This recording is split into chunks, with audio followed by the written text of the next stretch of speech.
আসসালামু আলাইকুম, কি অবস্থা সবার? আশা করি সবাই ভালো আছেন এবং সুস্থ আছেন। ভালো থাকুন, সুস্থ থাকুন, সেই দোয়া করি সবসময়। তো গতকালকের অ্যানালাইসিস যারা আমারটা ফলো করছেন তাদের বেশ ভালো একটা প্রফিট চলে আসার কথা।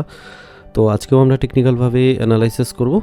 এবাদেও হচ্ছে ফান্ডামেন্টাল যে ইস্যুগুলো আছে সেগুলো একটু জানার এবং বোঝার চেষ্টা করব, কারণ আজকে 6টার পর থেকে মার্কেট একটু ত্বরান্বিত হবে এবং মার্কেটে প্রেক্ষাপট চেঞ্জ হইতে পারে।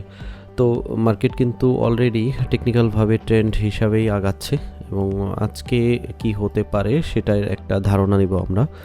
মার্কেট যে কোনো মুহূর্তে যে কোনো সময় পরিবর্তনশীল, কারণ ভূরাজনৈতিক ইস্যু বলেন, ফান্ডামেন্টাল ইস্যু বলেন, এগুলোর জন্য মার্কেট টেকনিক্যাল যে ওভারভিউটা থাকে এটা যে কোনো সময় ফল করতে পারে। তারপরেও টেকনিক্যালভাবে মার্কেটে আপনি যখন অ্যানালাইসিস করবেন তখন এখান থেকে ভালো একটা প্রফিট বের করে চলে আসতে পারবেন ডে ট্রেডিং হিসাবে। তো আমরা যদি গতকালকের হিসাব দেখি, গতকালকের আমাদের টার্নিং পয়েন্ট ছিল কিন্তু এইটা, সেটা হচ্ছে 4503। এই টার্নিং পয়েন্টটা আজকে আমরা তুলে ফেলবো।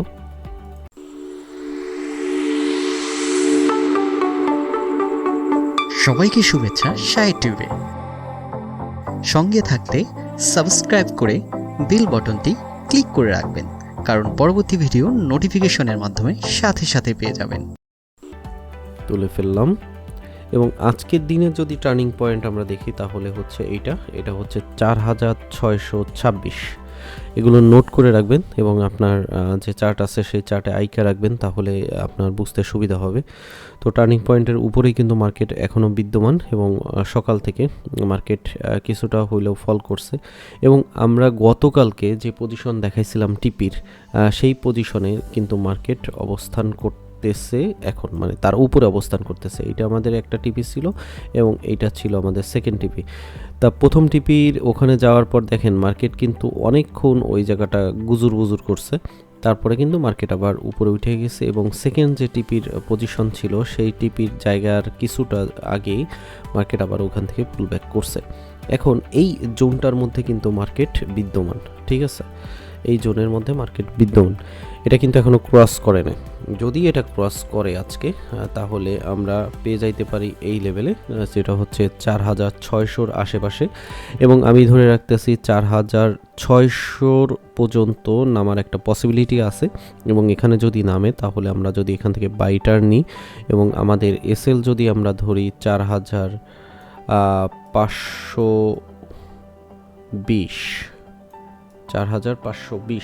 এটাকে হচ্ছে এসএল ধরে আপনি অ্যাগেইন আবার বাই টার্নে থাকতে পারেন এবং আরেকটু নিচে নামলে এখান থেকেও আমরা আবার বাই টার্নে থাকতে পারি।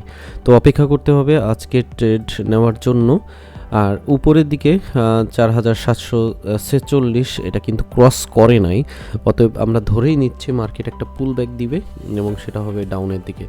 যদি এই ট্রেন্ডটা আজকে ক্রস করতে সক্ষম হয় নিউজে বা নিউজের আগে, তাহলে মার্কেট কিন্তু 4537 বা 20-এর কাছাকাছি আসবে এবং এই লেভেলটা, এটা কিন্তু একটা স্ট্রং লেভেল।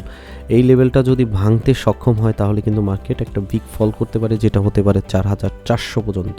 4400 পর্যন্ত যাওয়ার পসিবিলিটি রাখে যদি ট্রেন্ড বিচ্যুতি হয়।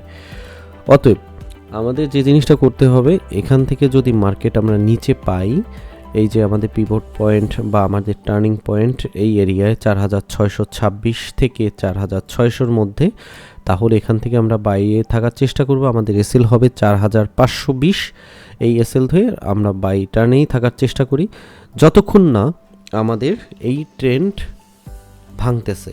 ট্রেন্ড ভেঙে গেলে তখন আমরা সেল নেওয়ার চিন্তা ভাবনা করব। সেই ক্ষেত্রে আমাদের সেলের এসএল পজিশন হবে 4640কে এসএল দেবেন। হাতের লেখা ভালো না, এই মাউস দিয়ে 4640কে এসএল হিসাবে ধরে তখন আমরা সেল টার্নে থাকার চেষ্টা করব এবং স্ট্রংভাবে সেল তখনই বলবে যখন হচ্ছে 4520 এটা ভেঙে যাবে। সেই হিসাবে 4400 পর্যন্ত নামতে পারবে এবং এটাও যদি ভাঙে তাহলে 4320 পর্যন্ত আমরা মার্কেটকে পেয়ে যাইতে পারি। অতএব মার্কেট একটা সংকীর্ণ জোনের মধ্যে আছে, এটা নোট করেন। এই জোনের মধ্যেই মার্কেট আশা করতেছি আজকের দিন ঘুরবে নিউজের আগ অবধি। জোনটা হলো 4746 থেকে 4000 4520, এই জায়গায় 37 আছে, 4520। আমি এটাকে একটু 20 পর্যন্ত নিব। এই যে জোনটা আছে, এই জোনের মধ্যেই মার্কেট ঘুরপাক খাওয়ার সম্ভাবনা আছে। এখন যেহেতু মার্কেটকে আমরা দেখতেছি, মানে গোল্ড মার্কেটকে দেখতেছি এই পজিশনে আছে, উপরে দেখেন 20%-এর মতন আর নিচে প্রায় 60%-এর মতন।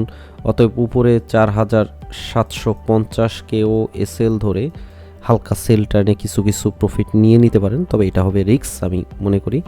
অতএব মার্কেট পয়েন্ট যদি আমরা পেয়ে যাই 4620-এর আশেপাশে, এখানে আসলে পরে আমরা বাই নেওয়ার চেষ্টা করি, সেটাই হবে সেফ জোন। আমরা যদি নিউজের দিকে তাই তাহলে 6:15 থেকেই হচ্ছে মার্কেট একটু তালভানা শুরু করবে। এটা নন ফার্মের হালকা একটা নিউজ আছে, এটা একটা পূর্বাভাস বলা যায়। এনএফপির আগে একটা পূর্বাভাস দিয়ে থাকে। এখানে যদি আমাদের যে ফরকাস্ট হচ্ছে এর থেকে যদি ডাটা ভালো আসে তাহলে এনএফপিতে আরও ভালো ডাটা আসার সম্ভাবনা আছে, সেই জিনিসটা বুঝবে এবং ইউএসডি স্ট্রং হওয়ার পসিবিলিটি আছে। এবং কোর রিটেলসের ক্ষেত্রেও যদি পার্সেন্টেজ আমরা এখান থেকে আসানোর বেশি পাই, সেক্ষেত্রেও ইউএসডি স্ট্রং হবে। আইএসএম এইটাও যদি 50 বেসিসের ইসে রয়েছে, তো 50-র উপরে যদি থাকে তাহলে ইউএসডি স্ট্রং, আর 50 নিচে থাকলে কিন্তু ইউএসডি উইক হবে। তো এই ডাটাগুলো কিন্তু মার্কেটে আজকে এই ডাটার উপর নির্ভর করে মার্কেট ইউএসডি স্ট্রং বা উইক হবে এবং তার উপরে গোল্ডের প্রভাব পড়বে। এটা আমার টেলিগ্রাম গ্রুপে আমি দিয়ে থাকি, আপনারা টেলিগ্রাম গ্রুপে সংযুক্ত হয়ে নেবেন। ওখানে ডাটাটা পজিটিভ হইলো না নেগেটিভ হইলো, কোনটার জন্য ভালো হবে না হবে সেই জিনিসগুলো দিয়ে দেওয়া হয়ে থাকে। যদি নতুন হয়ে থাকেন তাহলে অবশ্যই সাবস্ক্রাইব করে নিন, পুরাতন হইলে একটা লাইক দিয়ে দিয়েন, শেয়ার করতে ভুলবেন না। তো আজকের অ্যানালাইসিস এই পর্যন্ত। আমরা বাই টার্নেই থাকার চেষ্টা করব। 4626-এ গেলে আমরা বাই টার্নে থাকার চেষ্টা করি। 4520-কে এসএল ধরে আরও যদি নিচে নেমে পেয়ে যাই আমরা 4560-65 এই লেভেলেও বা 50-এর লেভেলেও, তাহলেও আমরা বাই টার্নে থাকার চেষ্টা করব। এখান থেকে যদি মনে করেন যে আপনি রিস্ক ফ্রিভাবে একটা এন্ট্রি নিতে যাচ্ছেন, সেলে যাওয়ার সম্ভাবনা আছে, যেহেতু আমিও বলতেছি যে মার্কেট নিচে গেলে তারপরে বাই টার্নে থাকবো, অতএব সেলে যাওয়ার একটা সম্ভাবনা আছে স্বাভাবিক সময়। সেই ক্ষেত্রে আমরা 4750-কে এসএল ধরে আমরা সেল টার্ন থেকে একটা প্রফিট, ছোট প্রফিট আদায় করে নিতে পারি, কারণ যে কোনো সময় মার্কেট কিন্তু আপ টার্নের দিকেই থাকার পসিবিলিটি বেশি, যেহেতু এখন পর্যন্ত ট্রেন্ড ভাঙে নাই। তো অনেক বিষয় আছে, এগুলো হচ্ছে শিখতে হবে, জানতে হবে, তারপরে হচ্ছে আমাদের এন্ট্রিতে যাইতে হবে। ভালো থাকবেন, সুস্থ থাকবেন, দেখা হবে নেক্সট ভিডিওতে। আজকে এই পর্যন্তই। আল্লাহ হাফেজ, আসসালামু আলাইকুম।